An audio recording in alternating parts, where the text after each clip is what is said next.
5 palabras, una respuesta para Metropolitano Noticias. MTP Noticias tiene siempre invitados de lujo y ya era necesario, urgente que tuviéramos la presencia del gran apreciado doctor, amigo, sensei, etcétera, etcétera, etcétera, el doctor Héctor Carrión Perea, a quien aprecio mucho y que haya aceptado nuestra invitación para estar con nosotros en nuestro programa. Asimismo, en este espacio, es licenciado en Derecho por la Universidad de La Salle, maestro en Derecho Penal también por el Instituto Nacional de Ciencias Penales, doctor en Derecho con mención honorífica por la Universidad Nacional Autónoma de México, también fue becario en la Academia Internacional de Principios de Nuremberg de Alemania para realizar estudios sobre Derecho Penal Internacional, también estuvo en Chile, en España también en técnicas, en destrezas de litigación y en el Centro de Justicia de las Américas. También cuenta con el reconocimiento de investigador nacional nivel 1 del Sistema Nacional de Investigadoras e Investigadores del Consejo Nacional de Humanidades, Ciencias y Tecnologías.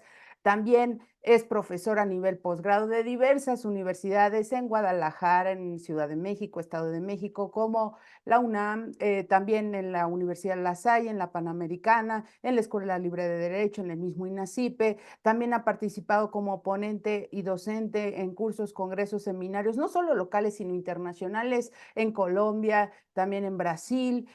También pertenece a diversas asociaciones y también, he de decirlo, ha realizado diversos trabajos académicos, entre los que destacan los criterios de oportunidad en el proceso penal, también diccionario jurídico de términos sobre derechos humanos contenidos en leyes nacionales, derechos indígenas y acceso a la justicia, y obviamente del que hoy queremos abordar, que es estudios contemporáneos sobre ciencias penales, sin soslayar su amplia trayectoria en el aspecto práctico como fiscal coordinador, también titular del eje de capacitación en la Unidad para la Implementación del Sistema Procesal Penal Acusatorio y director general de proyectos especiales en la entonces Procuraduría General de la República. Actualmente es miembro de la Asociación Internacional de Fiscales y la Asociación Latinoamericana de Derecho Penal y Criminología, así como cofundador del Instituto de Estudios del Proceso Penal Acusatorio. Apreciado doctor, me seguiría años, días, como siempre, tan joven y tan destacado, apreciado doctor, pero un honor que estés con nosotros. Muchísimas gracias, mi querida doctora Keren Reyes, por esta amable y generosa invitación y muy contento de acompañarte con todo tu auditorio, no solo de abogadas y abogados, sino también de ciudadanas y ciudadanos interesados en temas de justicia y seguridad pública. Muy contento. No, gracias a ti. Y aprovechando eso que comentas de interés social, me gustaría que habláramos un poco antes de entrar al libro en torno al reciente decreto que salió en donde se reforman los artículos 109 y 113 del Código Nacional de Procedimientos Penales. Apreciado doctor, ¿qué cambios nos deja este decreto? Bueno, es muy importante lo que traes a colación, mi querida doctora, porque efectivamente el 3 de enero de este año, el Congreso de la Unión llevó a cabo una importante reforma a dos disposiciones del Código Nacional de Procedimientos Penales. Como sabemos, se han realizado diversas reformas y yo les digo también enmiendas a la Constitución, no solo a la Constitución, sino también a diversas disposiciones de carácter legal, como es el caso del Código Nacional de Procedimientos Penales, que ya van aproximadamente 8 o 9 reformas con digamos, con estas disposiciones que se plantearon el 3 de enero. Como tú lo mencionaste, se llevaron a cabo dos reformas, particularmente al artículo 109 del Código Nacional, que se hace referencia a los derechos de la víctima o, en este caso, de las personas ofendidas, específicamente a temas que están vinculados con generar las condiciones necesarias que garanticen el acceso de las personas adultas mayores, no solo a la justicia, sino también a los servicios que prestan o que brindan las instituciones que procuran y que administran justicia. Esta es una situación que se viene a enmarcar particularmente en el tema de los derechos que tienen las personas que requieren una atención prioritaria. Como sabemos, en algunas entidades federativas, como puede ser el caso de la Ciudad de México y particularmente la Constitución de esta ciudad, establece de manera enfática que hay personas o grupos que requieren atención prioritaria. Entre ellos, las personas que tienen una identidad indígena, personas migrantes, personas, en este caso, que se encuentran en una situación de exclusión social, personas que tienen alguna discapacidad y, por supuesto, las niñas, niños, los adolescentes, las mujeres y particularmente las personas de edad, como así ha retomado ese concepto la Organización de las Naciones Unidas. Esto es importante mencionarlo porque sabemos que a nivel internacional actualmente no existe una convención específica que haga, al menos a nivel internacional, sí a nivel regional, pero no a nivel internacional, que haga referencia a los derechos que tienen las personas mayores o adultas mayores, o bien como establece la ONU, a las personas de edad. En ese sentido, es importante mencionar que ese es uno de los grandes pendientes que tiene la comunidad internacional. Y cuando la comunidad internacional comienza a hacer estos análisis, estos diagnósticos, sobre todo por algunos esquemas de discriminación múltiple que están presentes en algunos grupos que requieren atención prioritaria y particularmente las personas de edad, uno de los esquemas más importantes, pero que desafortunadamente están siendo, en este caso, invisibilizados no solo por las instituciones públicas, sino también por las instituciones, en este caso en el ámbito privado, tiene que ver precisamente con el tema de acceso a la justicia. Algo importante que debemos de mencionar es que si bien no existe particularmente una convención internacional que haga alusión directamente a este tipo de problemáticas, sí existe a nivel regional algunos instrumentos que son de carácter vinculante, en este caso para el Estado mexicano. Tenemos, por ejemplo, particularmente algunos instrumentos internacionales como son la Convención Interamericana sobre los Derechos de las Personas Mayores, donde se hace referencia a dos derechos particulares que están directamente vinculados con esta reforma y que forman parte de una buena práctica. Eso tiene que ver con el reconocimiento a la personalidad jurídica que tienen las personas de edad y, por otro lado, el derecho de acceso a la justicia. De acuerdo con datos, por ejemplo, de la Organización Mundial de la Salud, específicamente en el 2021, y cuando se hace un diagnóstico a nivel internacional sobre cuáles son las condiciones que enfrentan particularmente las personas de edad frente a una problemática que tiene que ver con la discriminación por razón de edad, sabemos que al menos en ese diagnóstico se establece que al menos una de cada dos personas presenta algunas actitudes discriminatorias por razones de edad cuando hablamos particularmente de las personas de edad. Entonces, esto es importante mencionarlo porque no solo se da en los ámbitos del sector salud, no solo se da en los ámbitos de algunos servicios públicos que brinden particularmente la administración pública a través de sus diversas instituciones, sino también en específico, el tema de la discriminación puede verse potencializada cuando las personas de edad tratan de acceder de manera efectiva a esos servicios que brindan, por ejemplo, las fiscalías, procuradurías o en este caso los tribunales de justicia. Entonces, desde esa perspectiva vemos que digamos, esta circunstancia de discriminación que va muy de la mano con maneras de pensar, con maneras de sentir y con maneras de actuar que se traducen particularmente en temas de prejuicios, que se traducen en temas de estereotipos y, por supuesto, esquemas de discriminación, están principalmente vinculados con esa circunstancia o con esa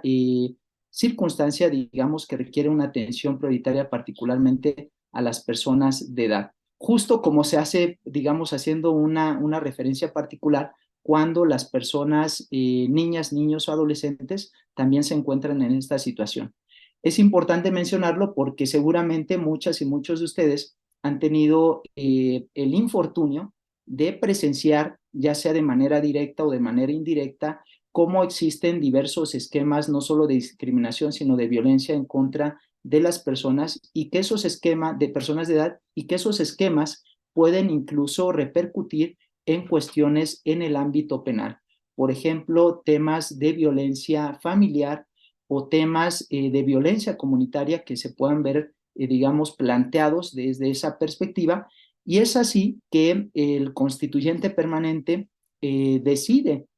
ampliar o fortalecer esta noción de igualdad ante la ley desde la perspectiva de los derechos, no solo de las víctimas, sino también de las personas que están sujetas a una investigación. Ahí, digamos, este es mi primer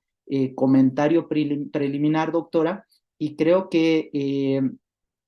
quienes nos están escuchando desde una perspectiva de abogacía, sabemos que el propio Código Nacional de Procedimientos Penales establece ya uno de sus principios transversales directamente en los primeros artículos, directamente en el artículo 10,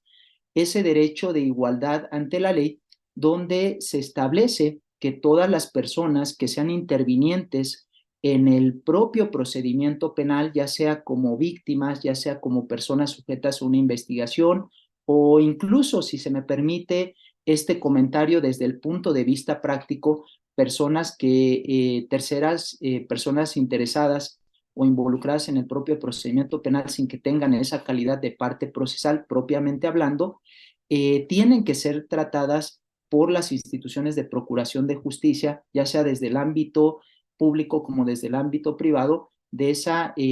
manera equitativa, igualitaria, y por supuesto generarse esos ajustes razonables y ajustes de procedimiento necesarios para que hacer asequible esos derechos inmanentes que tienen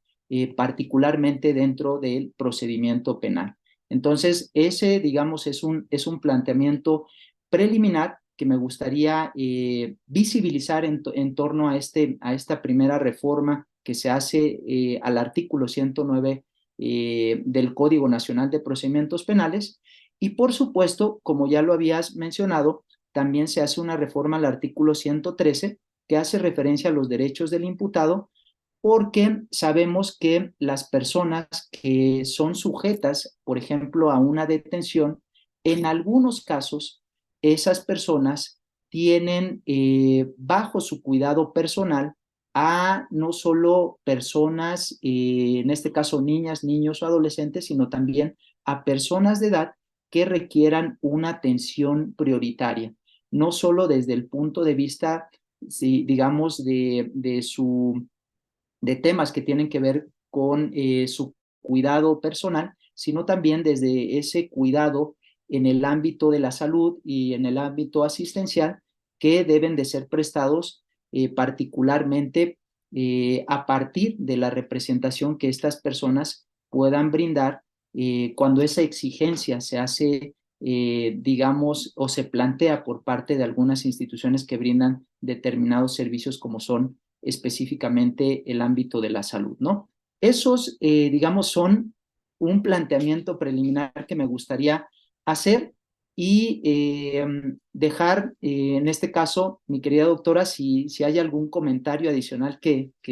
tú quisieras hacer al respecto. Al contrario, apreciado doctor, más que un comentario y un planteamiento, parecía una clase desglosada de acceso a la justicia, sobre todo por esto que comentas, ¿no? El ciudadano, la ciudadana que pudiera estar en una condición de vulnerabilidad y que obviamente eso va enfocado a mi siguiente cuestionamiento, Sí. es, ¿crees, apreciado doctor, que esta reforma pudiese ser un parteaguas o un principio para atender de manera más práctica las condiciones de vulnerabilidad?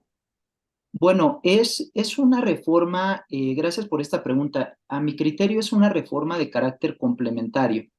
Yo siempre lo he dicho que desafortunadamente, y quienes nos dedicamos al ámbito de, digamos, del derecho procesal penal, no solo desde el punto de vista teórico, sino también práctico, nos hemos percatado que muchas veces vemos con mucho, digamos, anhelo las resoluciones que se emitan por parte de los tribunales colegiados o incluso por parte de la Suprema Corte de Justicia de la Nación para generar estos criterios que son, en este caso, vinculantes para todas las personas que tenemos, en este caso, contacto con el procedimiento penal. Sin embargo, debemos de entender que las disposiciones de la legislación procesal penal también son interpretables y se complementan a través de la incorporación o revisión de diversos instrumentos de carácter internacional y nacional que no necesariamente son en un primer momento vinculantes, pero que sí son orientadores para lograr entender cuáles son los alcances de una determinada disposición. Al respecto, quiero comentar y hago hincapié mucho en ese artículo 10 del Código Nacional de Procedimientos Penales porque lo establece de manera enfática. Es un principio que debe orientar y regir en este caso, funciones y obligaciones que tienen todas las personas involucradas en el procedimiento penal, no solo desde el punto de vista como partes procesales, sino también como intervinientes directos o indirectos en determinados actos procedimentales que se vayan generando en el marco del proceso del procedimiento penal. Entonces, desde esa perspectiva, nosotros vamos viendo que, por ejemplo, conceptos como son los ajustes de procedimiento, que hace mención particularmente el artículo 109 del Código Nacional de Procedimientos Penales, son criterios que van permeando de manera particular en diversas disposiciones del Código Nacional de Procedimientos Penales que hacen exigible las funciones o las obligaciones de las instituciones que procuran o administran justicia bajo esa lógica o bajo esos enfoques de tutela o de protección de aquellas personas que requieren atención prioritaria. Por ejemplo, pensemos que el tema de los ajustes de procedimiento, como así lo ha recogido algunos principios y directrices de Naciones Unidas sobre el acceso a la justicia de personas con discapacidad, debemos de entenderlas también como modificaciones, adaptaciones que sean necesarias y adecuadas en el contexto del acceso a la justicia cuando se requieran en un caso determinado para garantizar la participación de las personas que tengan una discapacidad o para las personas que en este caso se encuentren en una situación de atención prioritaria como pudieran ser las personas de edad. No debemos perder de vista que las personas de edad derivado de las propias circunstancias de envejecimiento que se van dando por una cuestión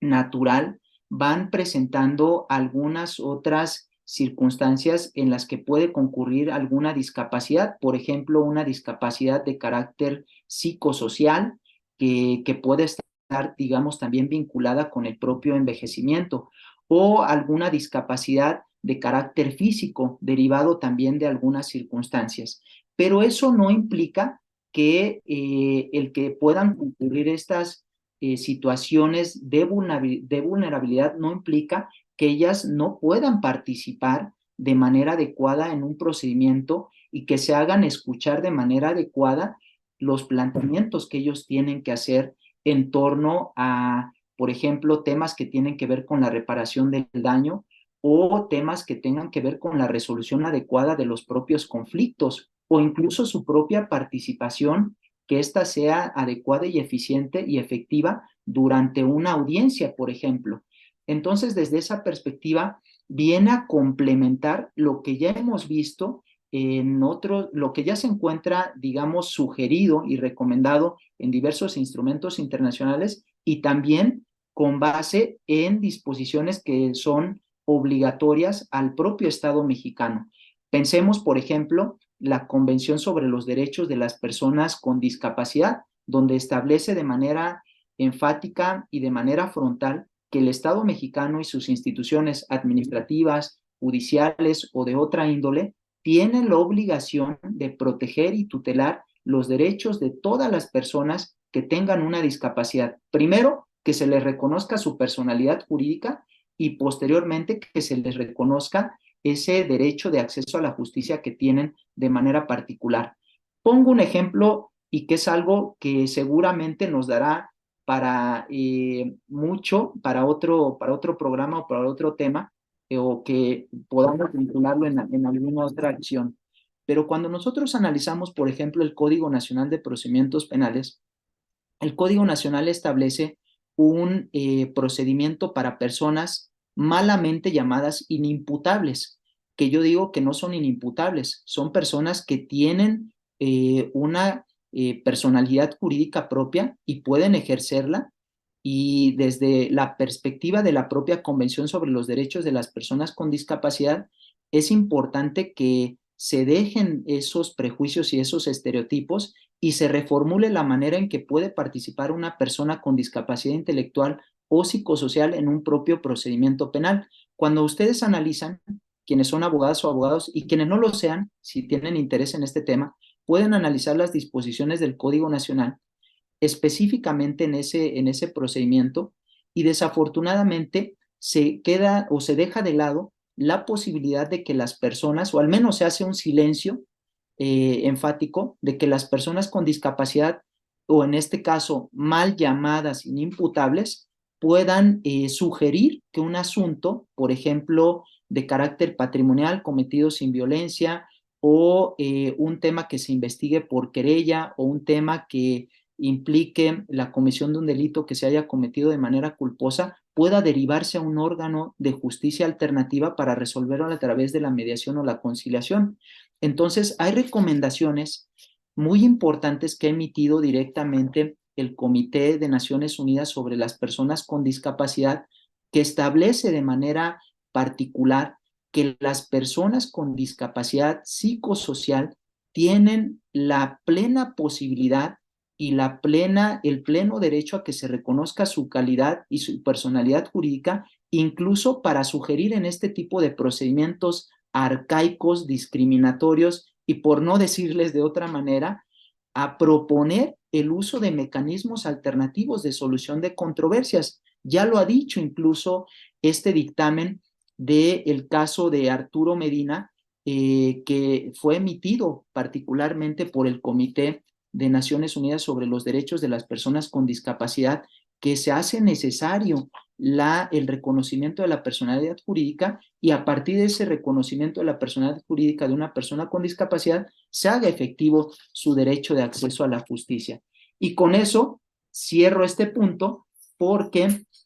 particularmente cuando hablamos de personas de edad, recientemente, y me refiero recientemente, hace un par de años, el grupo de trabajo de composición abierta sobre el envejecimiento de la Organización de las Naciones Unidas, durante su 12º periodo de sesiones, estableció en su informe la necesidad de que se retomen estas prácticas que están planteadas, por ejemplo, en esta Convención Interamericana sobre la protección de los derechos humanos de las personas mayores, específicamente en el artículo 30 y en el artículo 31 de esta disposición. Pero no solo eso, a partir de la revisión de estas disposiciones que establece la Convención Interamericana sobre la protección de los derechos de las personas mayores, curiosamente, doctora, se establece la posibilidad o el derecho que tienen las personas de edad de solicitar en ese derecho de acceso a la justicia la aplicación de mecanismos alternativos de solución de controversias y la resolución de sus conflictos a partir de otros esquemas más autocompositivos, más humanos, pero sobre todo que se respete su voluntariedad, que se respete su consentimiento y sobre todo su calidad o personalidad jurídica en un procedimiento de orden particularmente penal, porque a eso nos dedicamos, pero eso no implica que sea planteado en otro tipo de disposiciones o en otro tipo de procedimientos. Está apagado el micrófono. Sí, comentaba que rescato de todo el cúmulo de información que nos aportas, algo bien importante, de visibilizar la capacidad jurídica de las personas que se pudieran considerar de acuerdo a diversos dispositivos en calidades específicas, que a mí también, yo coincido completamente contigo, porque ahí entra otro temazo, el tema de los adolescentes en conflicto con la ley también, Claro. o personas que requieren medidas de protección de acuerdo al 109 que mencionas, y sobre todo darles esa, obviamente esa actualización y sobre todo lo que mencionabas, es una complementación de cosas que ya existían, Ujú. pero desgraciadamente lo tenemos que evidenciar para hacerlo más visible porque hoy, hey, yo también estoy aquí, ¿no? Y eso es algo importante que tú mencionas. Y justo hablando de esos estudios en materia de ciencias penales, también quiero que mencionemos un poco acerca de esos estudios en ciencias penales y Claro. que tú atinadamente retomaste hace algún tiempo y que te digo siempre que te veo, te lo digo, vas adelantado a tu época. ¿Por qué? Porque ya hablabas en algún libro que me gustaría que nos compartieras el día de hoy sobre diversos estudios y en ese libro te acompañan diversos autores. Este libro de justamente de estudios sobre contemporáneos, sobre ciencias penales, donde abordan diversas temáticas, pero algo interesante, realiza una vinculación entre generaciones de profesoras, investigadores y operadores, tanto obviamente actuales como ya consolidadas, y eso implica la función práctica propositiva que nos da en esta propuesta el Ujú. doctor que nos acompaña, y me parece interesante cómo surge la necesidad o la creación de este libro, al libro, apreciado doctor. Muchas gracias. De hecho, aquí lo traigo también. Por También cierto. lo quiero presentar. Y muchas gracias por abrir este espacio, doctora, porque efectivamente tuve el alto honor de dirigir esta obra,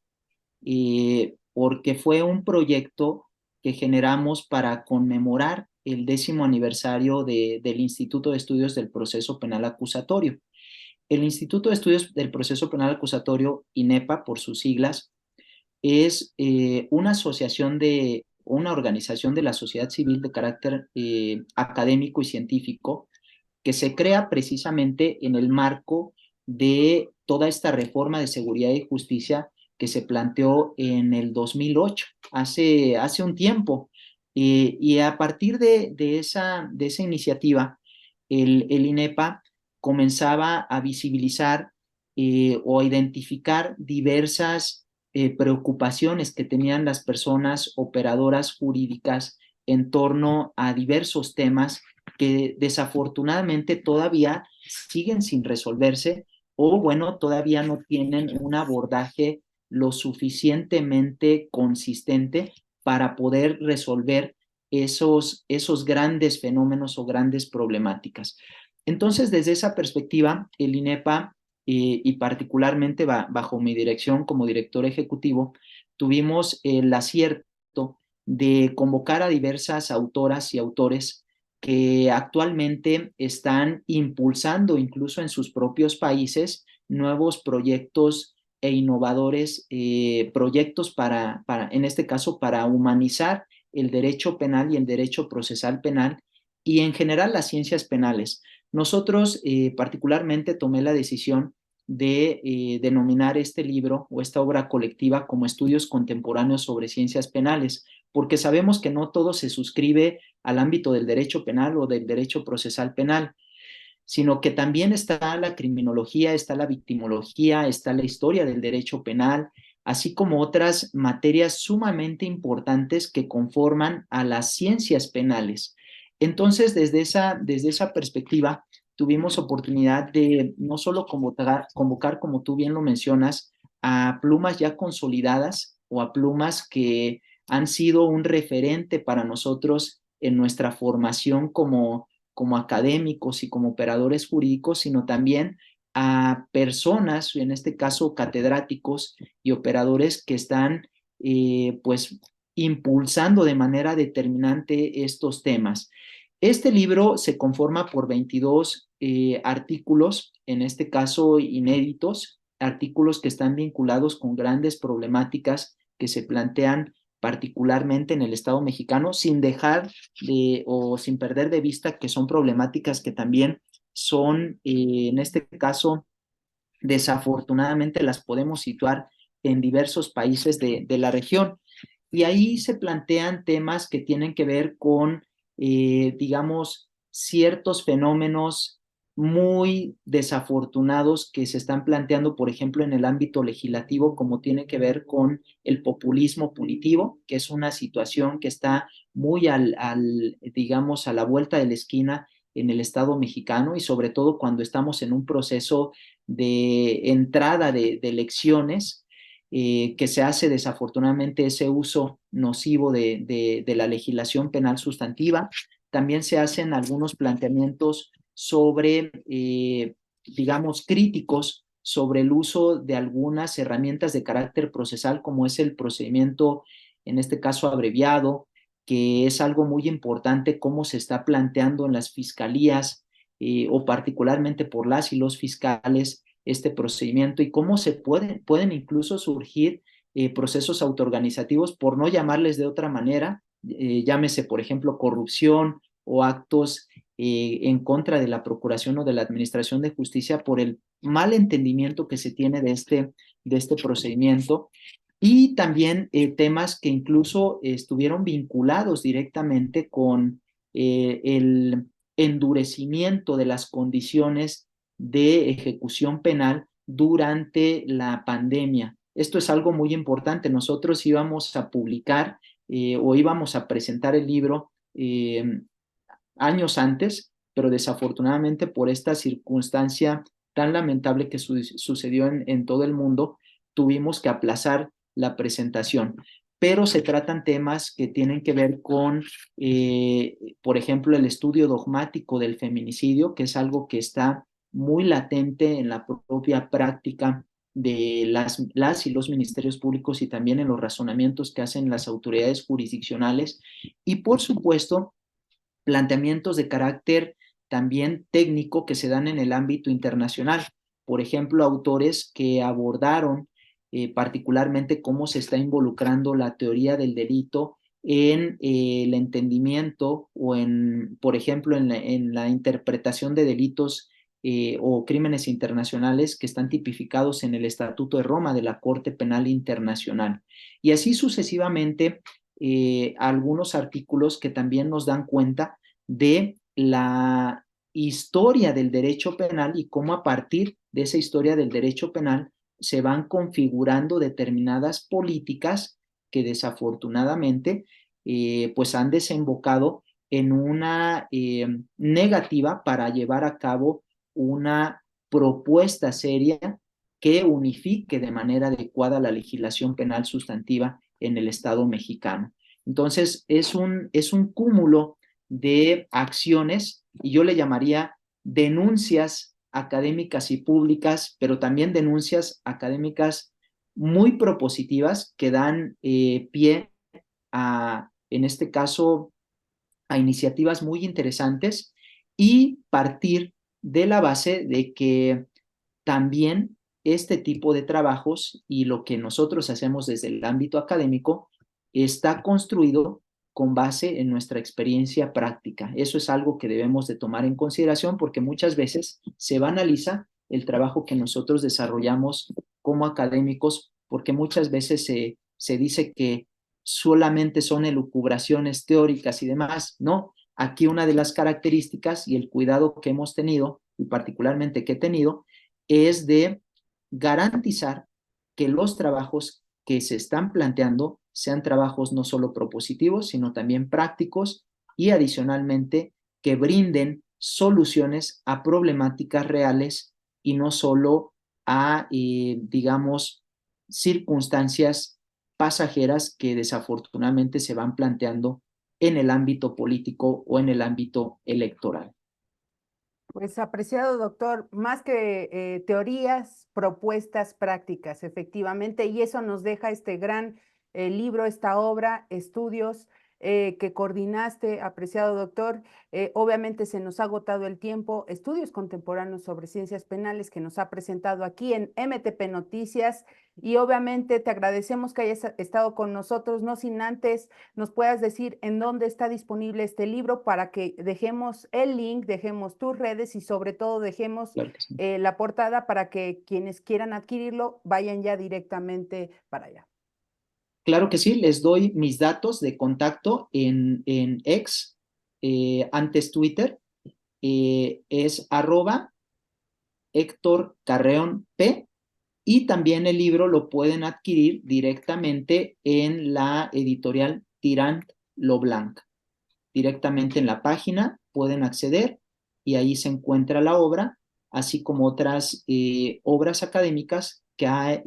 publicado el Instituto de Estudios del Proceso Penal Acusatorio. Muchas gracias, apreciado doctor, por tu tiempo, por esta oportunidad de dialogar contigo, que estoy convencida que no será la única ni la última ocasión. Ya te estaremos solicitando tu ayuda para que estés aquí con nosotros y nos hables de muchos temas, de muchos libros y de lo que viene para el gran doctor Héctor Carrión Perea. Muchas gracias. Esto fue MTP Noticias, 5 palabras, una respuesta y nos vemos en la siguiente emisión.